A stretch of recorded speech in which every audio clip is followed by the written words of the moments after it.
समग्रमा एउटा सिस्टमको रूपमा, समग्र एउटा प्रणालीको रूपमा आधुनिकतावादको उदय त्यही बौद्धिक आन्दोलनपछि मात्रै सम्पन्न भएको थियो। पृथ्वीनारायण शाह त्योभन्दा अगाडिका मान्छे थिए। मैले यो कहाँ जोड्न खोजेको हुन्छ भने त्यो बौद्धिक आन्दोलनको एउटा महत्त्वपूर्ण विशेषता के हुन्छ, उनको साहित्यमा, अङ्ग्रेजी साहित्यमा द एज अफ रिजन भन्छ उनीहरू। त्यो आन्दोलनलाई द एज अफ रिजन अथवा कारणको युग, कारणमार्ग युग, त्यो सिङ्गो 150 वर्षमा त्योभन्दा अगाडि युरोपमा जुन खालको सत्ता थियो, पोपहरूको धार्मिक सत्ता थियो हैन। अब प्रोटेस्टेन्टहरूको ठुलो लडाइँ थियो, पोपहरूका विरुद्ध एउटा विद्रोह थियो, युरोपियन विद्रोह थियो र सबैले चाहिँ त्यो पोपको नाममा जो सत्ता चलाउने परम्परा चल्दै आएको थियो त्यसको औचित्यको कारण मागिरहेका थिए हैन। अथवा राज्यमा बस्ने मान्छेहरूको जो देवत्वकरण गर्ने, ईश्वरीकरण गर्ने र शासन चलाउने जो प्रवृत्ति थियो त्यसका विरुद्धमा उनीहरूले कारण मागिरहेका थिए। अब त्यो कारण, त्यसको औचित्य छैन भन्ने पोलबाट जति आवाज उठ्दै जान थाले, उनीहरूले चाहिँ आफ्ना आफ्ना चाहिँ मत राखे। एउटा चाहिँ समग्र एउटा दर्शन र विचारधाराको उदय भयो हैन। जस्तो दर्शन मैले भने दर्शन, राजनीति, अर्थशास्त्र, समाज, साहित्य, कला, चारित्र्य हो। माने त्यसको प्रेसर कतै न कतै चाहिँ तपाईँको यहाँ परिरहेको थियो। जस्तो इन्डियामा इस्ट इन्डिया कम्पनी थियो, इन्डियामा चाहिँ इस्ट इन्डिया कम्पनी थियो, त्यसको दबाब चाहिँ कतै न कतै परिरहेको थियो। र ब्रिटिस साम्राज्यबाट एकातिर चाहिँ नेपालको 2224 हैन भोरिटाकुरे चाहिँ राज्यहरू थिए, सानसाना राज्यहरू थिए। सायद मलाई लाग्छ एकातिर चाहिँ देशको यस्तो परिस्थिति, अर्कोतिर ब्रिटिसहरूको चाहिँ तपाईँको आक्रमण हैन, विश्वव्यापी रूपमा बढ्दैको आक्रमण र तेस्रो युरोपमा जो उथलपुथल भइरहेको थियो त्यसको प्रभाव, यो सबै कारणले उनको उदय भएको हो भन्ने मलाई लाग्छ। र नेपालको पुनर्एकीकरण जो भन्छौँ त्यो पुनर्एकीकरण मात्र होइन, अघि नै केही साथीहरूले भन्नुभयो त्यो दर्शन पनि हो, त्यो विचार पनि हो हैन। जस्तो चाहिँ अब अलिकति गहिरो व्याख्या गर्ने हो भने जस्तो प्रजा मोटा भए चाहिँ राजा बलिया हुन्छन् भन्ने त्यो एउटा थट हो, विचार हो त्यो हैन। जस्तो चाहिँ नेपाल दुई ढुङ्गाको तरुल हो भन्ने भने चाहिँ एउटा विचार हो हैन। त्यो उखान मात्रै हो, त्यो एउटा विचार हो। त्यसका पछाडि केही भन्न खोजिएको छ। यस्ता थुप्रै चिजहरू जो हामी पृथ्वीनारायण शाहको देख्छौँ, उनले चाहिँ नेपाललाई एउटा चाहिँ दिशा, एउटा बेग्लै खालको दिशा दिन खोजेको र यहाँ चाहिँ एउटा बेग्लै खालको एउटा चिन्तन पद्धतिको विकास गर्न खोजेको स्पष्ट रूपमा देखिन्छ। अब हाम्रो महत्त्व यति बेला के हो भन्छ भने मैले भने नि त्यो बेला युरोपमा जुन लडाइँ थियो, जो उथल थियो, त्यो कारणको खोजीको निम्ति भइरहेको थियो हैन। जो अस्तित्वमा थियो, जो सत्ता थियो, सत्ता भनेपछि चौतर्फी, दर्शनको क्षेत्रमा जुन सत्ता थियो, विचारको क्षेत्रमा जुन सत्ता थियो, अथवा राजनीति, अर्थतन्त्र, साहित्य, कला सबैतिर जुन सत्ता थियो, त्यसको औचित्य के हो भनेर जो कारणको माग भइरहेको थियो युरोपमा, मलाई लाग्छ त्यो समय अहिले आयो। अहिले हामी त्यही गरिरहेका छौँ र हामी के भनिरहेका छौँ भन्छ भने जो यथास्थितिमा छ, जो सत्ताका रूपमा छ, यसको औचित्य के, यसको कारण चाहिए। जस्तो हामीले बसिरहेका छौँ, यसलाई प्रजातन्त्र मान्नुको कारण के त? हामीले यसलाई, यो प्रणालीलाई प्रजातन्त्र मान्ने कारण के? हामीले यो चाहिँ डेभलपमेन्टको मोडेललाई विकासी मान्नुपर्ने कारण के हैन? अथवा चाहिँ सामाजिक, सांस्कृतिक, राजनीतिक, आर्थिक सबै क्षेत्रमा जुन कन्सेप्टहरू चाहिँ अहिलेसम्म हामीमाथि लागे तिनी यथार्थपरक हुन्, तिनी हाम्रो निम्ति हितकारी हुन् भन्ने कारण के? हामीले तै प्रश्न उठाइरहेका छौँ, कारणको खोजी गरिरहेका छौँ। र मलाई के लाग्छ हुन्छ भने जसरी त्यो बेला युरोपको चाहिँ प्रबोधनकाल हैन, बौद्धिक चाहिँ तपाईँको आन्दोलनको बेला त्योभन्दा पहिलेको युगको औचित्यका बारेमा कारण मागिएको थियो, अहिले विश्वको ध्रुवीकरणको प्रवृत्ति त्यही हो, मैले बुझेको त्यही हो। जस्तो अहिले पूर्व र पश्चिम सामान्य सतहमा एउटा देशको रूपमा हेर्दाखेरि चीन र रुस एकातिर, युरोप, अमेरिका अर्कोतिर देखिन्छ। त्यसलाई अलिकति व्यापक रूपमा मान्छेले यसो हेऱ्यो भने पूर्व र पश्चिमको रूपमा ध्रुवीकरण देखिन्छ हैन। अब यो अब तपाईँको जस्तो न्यारेटिभ भन्न थाले युरोपियनहरूले, पश्चिमाहरूले अहिलेको ध्रुवीकरणलाई न्यारेटिभको चाहिँ तपाईँको लडाइँ हो, यो चाहिँ आख्यानको लडाइँ हो, यो शास्त्रको लडाइँ हो, यो सिद्धान्तको लडाइँ हो भन्नु उनीहरू भन्न थाले। अब यसको अर्थ हामीले के बुझ्दैछौँ हुन्छ भने जो अस्तित्वमा आयो आधुनिक कालपछि जुन चिज विश्वव्यापी रूपमा अस्तित्वमा देखा पर्यो, यसको औचित्यको कारण सोधिँदैछ विश्वभरि आफ्नो ढङ्गले हैन। एउटा चाहिँ विश्व आयामको रूपमा हेर्दाखेरि पनि त्यो कारण सोधिन्छ, देश देशमा पनि त्यो कारण सोधिँदैछ। जस्तो मैले धेरै पटक उठाउँछु, अमेरिकामा ट्रम्पको उदय हैन, जस्तो अब के अरे चाहिँ पश्चिम एसियामा चाहिँ टर्कीको उदय, चीनमा चाहिँ तपाईँको सी जिनपिङको उदय, रुसमा पुटिनको उदय, अथवा चाहिँ इन्डियाको त्यो हिन्दुत्वकै आफ्नो कोणबाट त्यही अभियानै भन्नुहोस्, अथवा नेपालको आफ्नो स्थिति हेर्नुहोस् हैन। तर यो कुनै बनिबनाउ किसिमले आएको छैन, आफ्नो ढङ्गले आएको छ, सबैतिर आफ्नो आवश्यकतामा आफ्नो ढङ्गले आएको छ।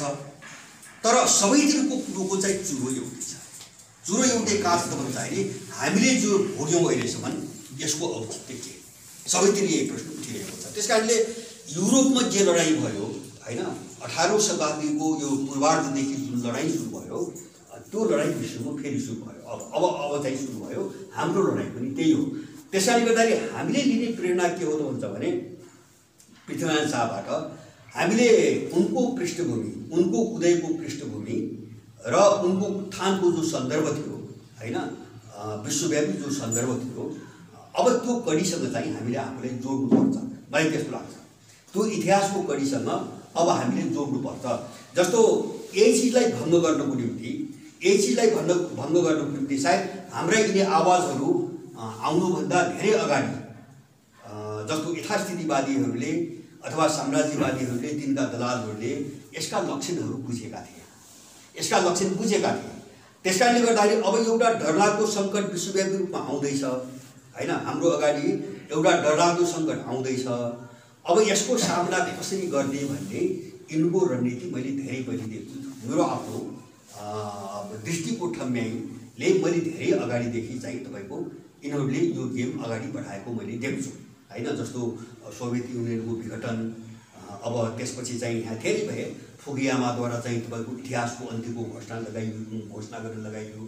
हन्टिङटनबाट चाहिँ अब सभ्यताको लडाइँको युग सुरु भयो। अब देशका बिचमा हुँदैन सभ्यताहरूका लडाइँ, एउटाको नेतृत्व अमेरिकाले गर्छ, अर्काको स्पष्ट तस्बिर छैन तर मुस्लिमहरू फ्रन्टमा आउन सक्छन् भन्ने घोषणा उसले चाहिँ 1993मै गरेको छ, अहिले होइन। किन उनीहरू सारा बनिबनाउ एउटा चालबाजी गर्दै आए, एउटा चाहिँ भविष्यवाणी गरे जस्तो गराउने अनि त्यसका पछाडि आफ्नो रणनीति बनाउने, एउटा सङ्कट टाल्नको निम्ति यो खेल धेरै पहिलेदेखि खेलेका थिए। तर उनीहरू असफल भए र अब अहिलेको विश्वको र नेपालकै पनि के हो हुन्छ भने जस्तो हामीले भनेका छौँ नि, हामीले यति बुझेर होइन जो दृश्य अहिले देखिँदैछ विश्वमा यति बुझेर होइन। मैले भने नि प्रवृत्ति र समाजको विकासको एउटा प्रवृत्ति त विश्वभरि एउटा पोएमा त गइरहेको हुन्छ, बढिरहेको हुन्छ। त्यसको प्रेसरले, चापले त्यस खालको अभिव्यक्ति सबैतिर आएको हुन्छ। त हाम्रो छटपटाटले हाम्रो आफ्नो अभिव्यक्ति आयो होइन। जस्तो हामीले 8-10 वर्ष अगाडि है युगान्तकारी परिवर्तन 8-10 वर्ष अगाडि नै हो, अहिले होइन। म तपाईँहरूलाई 66 सालको एउटा पर्चा कुनै बेला देखाउँदा हामीले 5 लाख पर्चा हामीले मेची महाकाली अभियान भनेर हामीले 1 महिना अभियान चलाएको। अब अहिले हामी जे भनिरहेका छौँ यो सबै चिज अधिकांश चिज हामीले त्यो पर्चामा 6 पेजको पर्चा छ, साह्रै लामो पर्चा छ। हामीले मेची महाकाली अभियान हामीले चलाएको थियौँ 66 साल पुस महिनामा। र अब अहिले हामीले जे भनिरहेका छौँ नि, पुनर्जागरण चाहिँ आन्दोलन अथवा युगान्तकारी परिवर्तन अथवा राष्ट्र पहिलो भन्ने जति पनि कुराहरू भनिरहेका छौँ, यिनी कुराहरू चाहिँ अहिले चाहिँ विश्वव्यापी रूपमा बढीभन्दा बढी मूर्त हुँदै आए र हामी देख्दै गयौँ।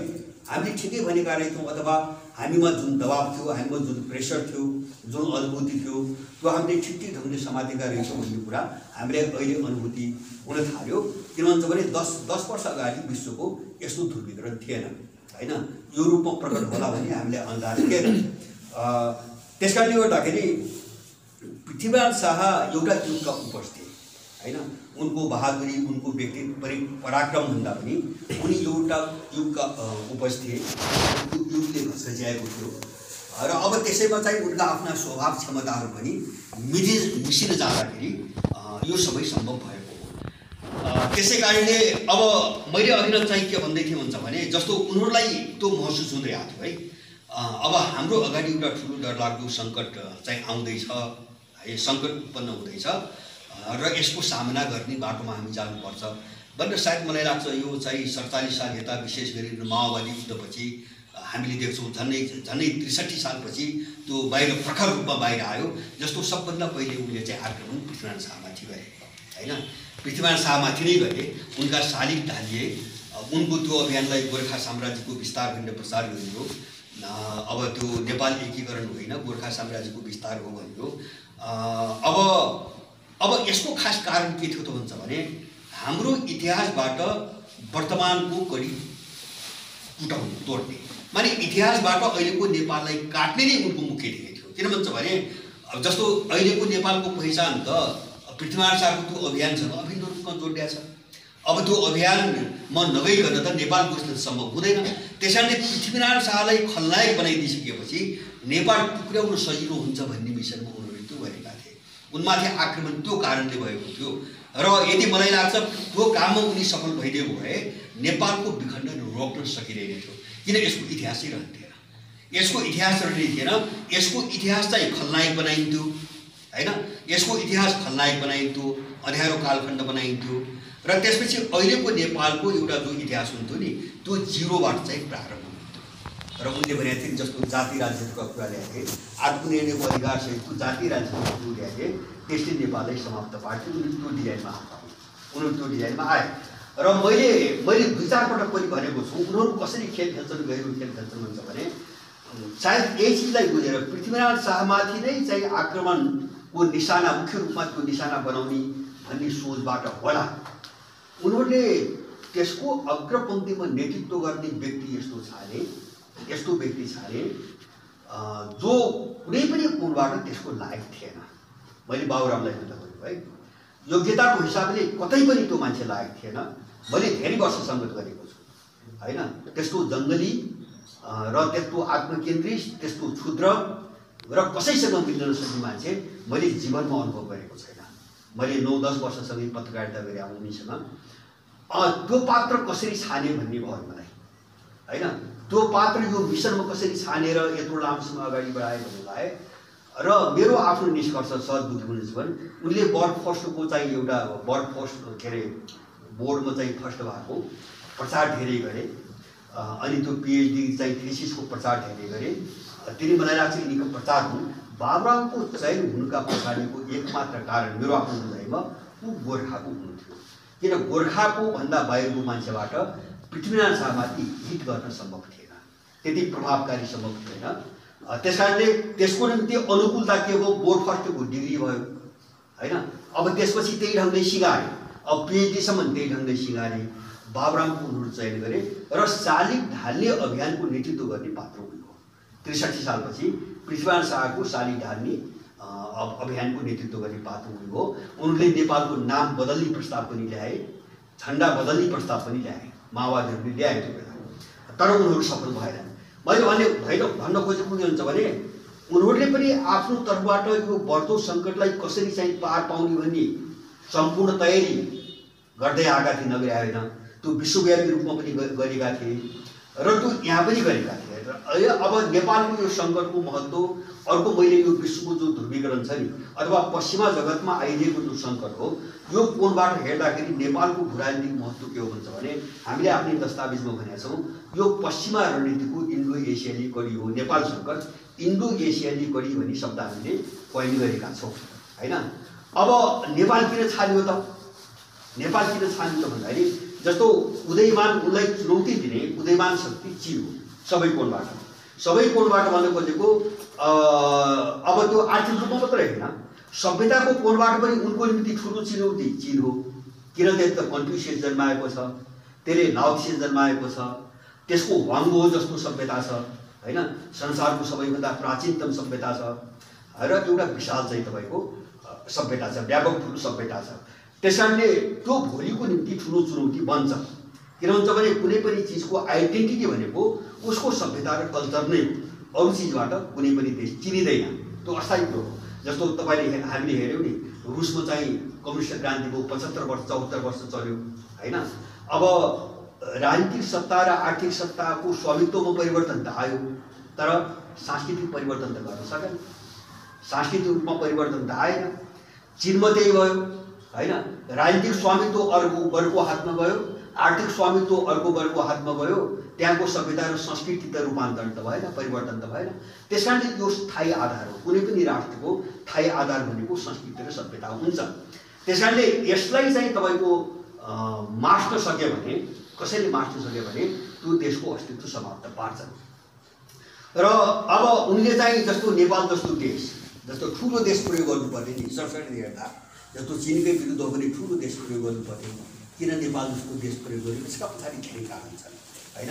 जस्तो अब निशाना तिब्बत हामीले दस्तावेज बनाएन, तिब्बतसँग सबैभन्दा लामो दूरी जोडिएको देश, तिब्बत पस्ने सबैभन्दा सुविधाजनक नागाहरू भएको देश, संसारमा अर्को देशबाट तिब्बत प्रवेश गर्ने ठाउँ छैन। त्यसपछि तिब्बती शरणार्थी पनि भएको देश, उसलाई प्रयोग गर्न सकिन्छ। इन्डियन डोमिनेसनमा बाँचेको देश, इन्डियनहरू उनको कित्तामा छन् हैन, पश्चिमाहरूको कित्तामा छन्, उनले प्रयोग गरिरहेका छन्। अब त्यसमध्ये पनि सुगौली सन्धिपछि एउटा नव औपनिवेशिक चाहिँ दुष्चक्रबाट गुज्रिरहेको देश, स्वाधीनै छैन, राज्य प्रणाली स्वाधीनै छैन। अनि सारा उनकै दलाल भएको देश, सारा इन्डियन र पश्चिमाहरूको दलाली यो सबै चिजलाई हेरिकन उनले नेपालको उडाइले छानेका हुन्, यहाँबाट हिट गर्न सकिन्छ भन्ने हिसाबले छानेका हुन्। र त्यसका पछाडि एउटा ठुलो लडाइँको तयारी थियो विश्वव्यापी। तर संयोगले भनौँ अथवा चाहिँ उनको मिसक्यालकुलेसन, उनको हिसाब किताब ठिक भएन भनौँ अथवा के भनौँ, उनीहरूले आफ्नो विरुद्धमा जो शक्ति उदाउँदै थिए नि त्यसलाई रोक्न चाहिँ सम्भव भएन, रोक्न सकेनन्। नेपाल त्यही कारणले बाँचेको, मात्रै त्यही कारणले बाँचेको, मैले अर्को कुनै पनि कारण देख्दैन हैन। जस्तो एउटा राजनीतिक रूपमा कुरा गर्दा एउटा हाम्रो सभ्यता संस्कृति यहाँको भन्छौँ नि, एउटा चाहिँ आध्यात्मिक कोणबाट कुरा गर्दाखेरि एउटा दैवी शक्ति भन्छन् धेरै मान्छेहरूले, त्यसले पनि धेरै काम गर्छ। र अब राजनीतिक कोणबाट कुरो गर्ने हो भने यो नयाँ शक्तिको जो उदय भयो नि, पूर्वीय शक्तिको जो उदय भयो, त्यो उदयको कारणले नेपालभित्रको शक्ति सन्तुलन यसरी उल्टियो, अन्तर्राष्ट्रिय शक्ति सन्तुलन यसरी उल्टियो कि उनीहरू आफ्नो योजनामा सबै हावा खाए। त्यस कारणले अब हामी जाने कहाँ हो त भन्छ भने यति बेला के हो भन्छ भने यो समग्र जो आधुनिकतावादको नाममा जे चिज आयो यहाँसम्म आजका दिनसम्म हैन, नवोदारवाद भनौँ, बजार अर्थतन्त्र भनौँ, प्रजातन्त्र भनौँ, अथवा चाहिँ तपाईँको उत्तर आधुनिकतावाद, उनीहरू चाहिँ जेसुकै भाषा प्रयोग गरौँ आफ्नो क्षेत्रमा गरिरहेका छन्। यो एउटा निर्णायक सङ्कटको चाहिँ तपाईँको मोडमा यो फर्किसकेको छ, घुमिसकेको छ र यो दुर्घटनामा पर्दैछ र पर्छ। यो दुर्घटनामा पर्छ, त्यो किन पर्छ भन्छ भने यो विकासको प्रवृत्ति हो, यो हाम्रो चाहना मात्रै होइन हैन। हामीले चाहे मात्रै हुने भए त 50 वर्ष अगाडि पनि त हुनुपर्छ, यो स्थिति त 50 वर्ष अगाडि पनि आउनुपर्छ, आउँदैन। किन भने मान्छेलाई सञ्चालन गर्ने त्यसका मनोगत नियम र बाहिरको संसारलाई चलाउने वस्तुगत नियमहरू फरक हुन्छन्। र हामीलाई चलाउने मनोगत नियमभन्दा वस्तुगत सामाजिक नियमहरू धेरै बलवान हुन्छन्, धेरै बलिया हुन्छन्, हाम्रो कन्ट्रोलमा ती हुँदैन। अब त्यही विकासको जो प्रवृत्तिले काम गर्नु नि, त्यसले गर्दाखेरि यो युगको अन्त्यको एउटा आवाज चाहिँ तपाईँको उठेको छ। हामीले पनि त्यही आवाज उठाएका छौँ। जुन काम त्यो बेला युरोपको जो बौद्धिक आन्दोलनको बेला पृथ्वीनारायणले सम्पन्न गरे, त्यो पनि यही आवाज थियो, मलाई लाग्छ यही आवाज थियो। युरोपमा एक ढङ्गले उठ्यो, एसियामा अर्को ढङ्गले उठ्यो, नेपालमा अर्को ढङ्गले उठ्यो। तर त्यो बेला पनि एउटा युगको अन्त्यकै कुरा थियो, मैले भने नि पोपको सत्ता जो चाहिँ निरपेक्ष सत्ता थियो नि सारा संसारभरि, युरोपभरि भनौँ, त्यसको अन्त्यका विरुद्ध नै त्यो बौद्धिक आन्दोलन उठेको हो, युरोपमा उठेको हो। र अहिले पनि आधुनिकतावादको नाममा जो सत्ता अहिलेसम्म आयो, यसका विरुद्धमै विश्वव्यापी यो आवाज उठिरहेछ। त्यस कारणले हामीले जति पनि चिज हेर्दै आएका छौँ, हाम्रो अगाडि देख्दै आएका छौँ, यसको औचित्यको कारण हामीले खोज्नुपर्छ। समग्र क्षेत्रमा हाम्रो लडाइँ यति हो। र यसको सान्दर्भिकता, पृथ्वीनारायण शाहको सान्दर्भिकता के हो भन्छ भने 300 वर्षपछि हैन, युग फेरि चाहिँ तपाईँको अर्को दिशातिर फर्किएको छ, युग उल्टिँदैछ हैन। त्यो यो पुरानो युग उल्टाउने अथवा चाहिँ त्यो पश्चिमा युग उल्टाउने, जसलाई उनीहरूले आधुनिकतावादलाई उनले पश्चिमी श्रेष्ठताको चाहिँ युग भन्छन्, उनको आफ्नो साहित्यमा पश्चिमी श्रेष्ठताको युग भन्छन्। यो युगलाई उल्ट्याउने लडाइँ हो। त्यसैले गर्दाखेरि हामीले प्रत्येक क्षेत्रमा हैन कारणसहित यसको औचित्य खोज्नुपर्छ। समग्र क्षेत्रमा हामीले त्यही ढङ्गले बहस अगाडि बढाउँ भनेर भनिदिएका छौँ धेरै पहिलेदेखि। त्यसैले मैले साथीहरूलाई अन्त्यमा जस्तो पृथ्वीनारायण शाहको जन्म जयन्तीको कुरा गर्दाखेरि उनी राजा थिए, त्यो त मामुली कुरा भयो। अब मलाई लाग्छ उनले त्यो एकीकरणको अभियान नचलाइदिएको भए नेपाल नरहने कुरामा केही पनि शङ्का थिएन, किन ब्रिटिसहरू आइसकेका थिए, उनी चिन हान्ने तयारीमा थिए उनीहरू पुरै उनको निशाना अब चीन थियो। इन्डिया कब्जा गरेपछि उनको निशाना चीन थियो। अब चीनतिर अगाडि बढ्न चाहिँ तपाईँको अवरोध भनेको नेपाल हो। नेपाल मात्रै अवरोध थियो। अब 22-24 राज्य भइदिएको भए कहीँ पनि ब्रिटिसहरू रोकिँदैन थिए, कहीँ पनि रोक्न सम्भव थिएन। र पृथ्वीनारायण शाहले नै उनलाई रोके। पृथ्वीनारायण शाहले रोके होइन, 2-3 पटक लडाइँ भयो त्यो बेला। र अब मलाई के लाग्छ भन्छ भने त्यही बदलाव हो। यो 63 सालपछि त्यही बदलावको रूपमा उनमाथि आक्रमणको योजनासित जो मान्छेहरू परिचालित गरे त्यो 300-250 वर्ष अगाडिको जो ऋषि हो त्यो सार्नुको निम्ति उनले एकपटक कोसिस गरे। नेपालमा 63 सालपछि एकपटक कोसिस गरे, तर उनीहरू असफल भए। र उनले कथा कस्तोसम्म गराए भन्छ भने हामी कस्तो भ्रमित छौँ भन्छ भने जस्तो हामीले त्यो सबै चिज अब उठाउनुपर्छ। जस्तो यो कीर्तिपुरको एउटा घटना बारम्बार उनीहरू उठाउँछन् नि, नाक काटेको घटना जो उठाउँछन् नि। अब त्यो घटना मैले साथीहरूलाई एउटा सामान्य जानकारी मात्रै पृथ्वीनारायण शाहले कीर्तिपुरमा 17 धानी नाक काटे नेवारहरूको काटे भन्ने कथा उनी मरेको 20 वर्षपछि, उनी मरेको 20 वर्षसम्म यो कुरो कहीँबाट उठ्या छैन। उनी मरेको 20 वर्षपछि एउटा ब्रिटिसले एउटा अन्तर्वार्तामा कसैसँगको कुराकानीमा सामान्य ढङ्गले उठायो र उनी मरेको 100 वर्षपछि बल्ल पुस्तकमा यो उनीहरूले प्रकाशित गरे। यो पुरै पछाडि चाहिँ तपाईँको रचना गरेको कथा हो, पुरै पछाडि रचना गरेको कथा हो। अब बरु केही चाहिँ इतिहासकारहरूको भनाइ के छ भन्छ भने यो नागको कथा उनीहरूले यस कारणले ल्याए कि त्यही बेला उनले हैदराबादमा 1000 इन्डियनको नाक काटेका रहेछन्। उनले हैदराबादमा, त्यो चाहिँ इन्डियाको इतिहासमा प्रसिद्ध छ।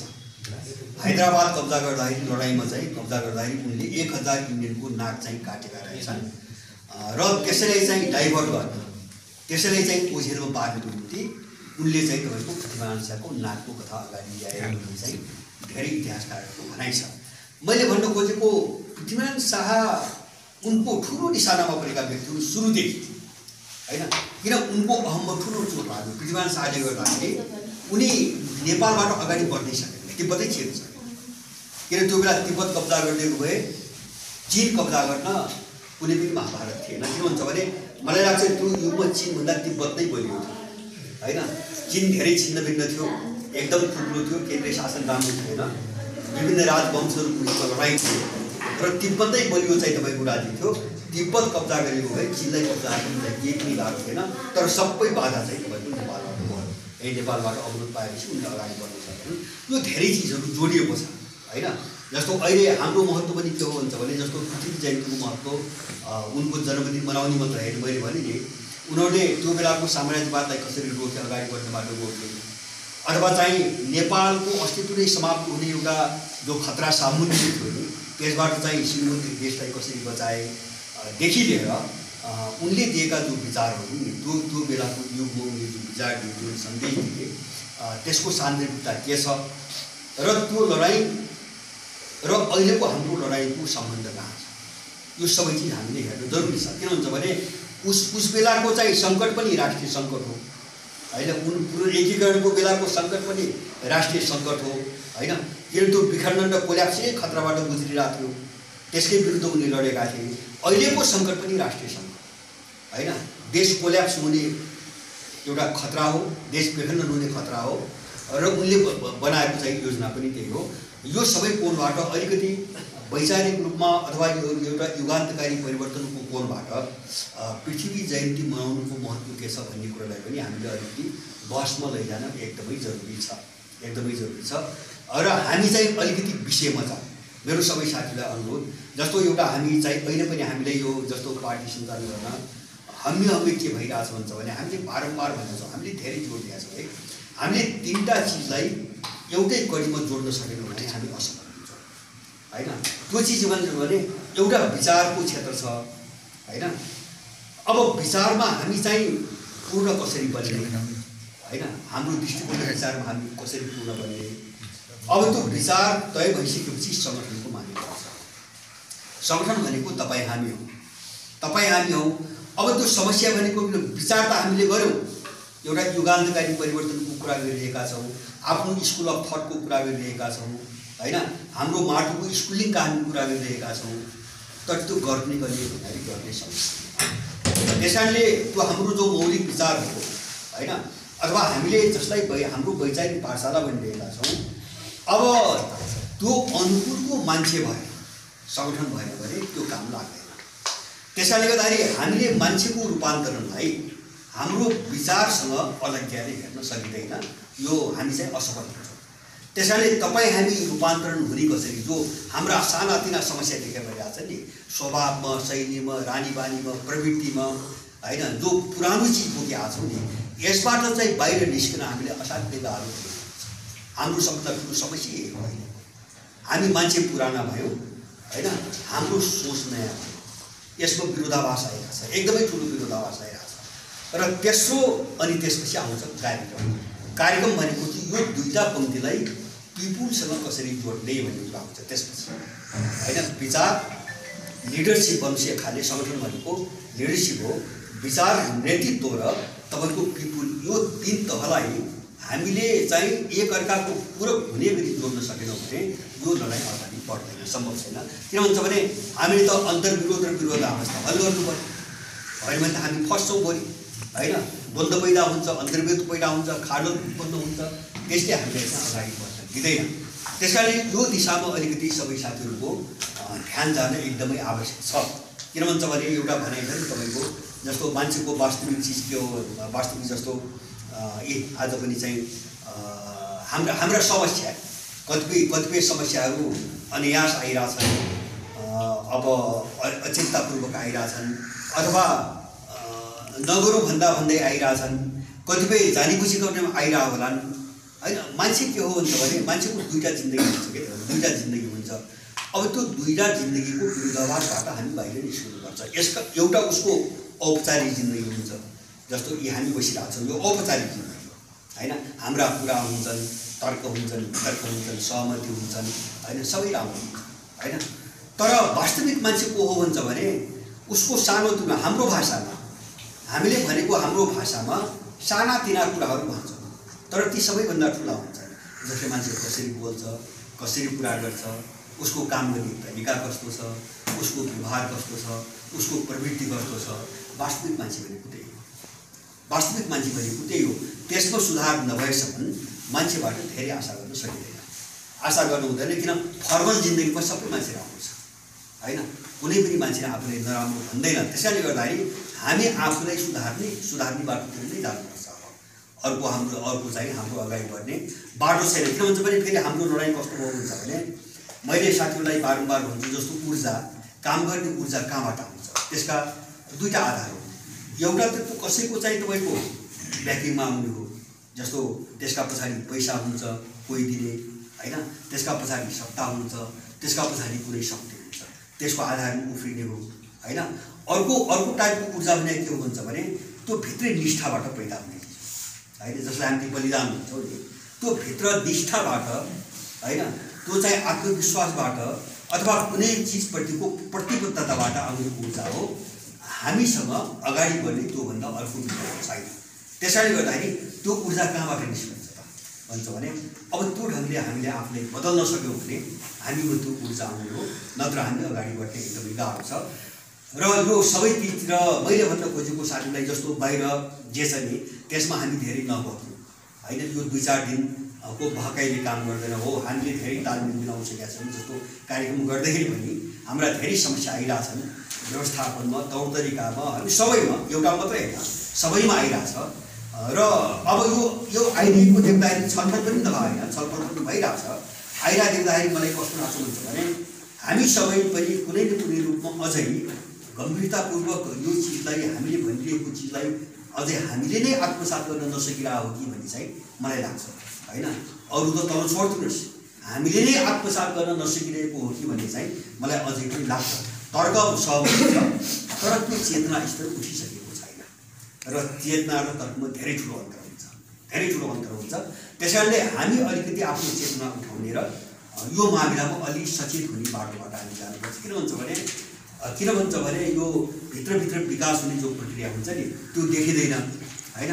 अब एउटा निमित्त कारण हुने बित्तिकै भङ पनि एकदम बाहिर निस्कन्छ, अनि त्यो बेला हामी सम्हालिन सक्दैनौँ। हामीले चाहिँ त्यो तयारी ठिक ढङ्गले गरेनौँ भने हामी सम्हालिन पनि सक्दैनौँ, हामीले त्यसलाई नियन्त्रण गर्न पनि सक्दैनौँ।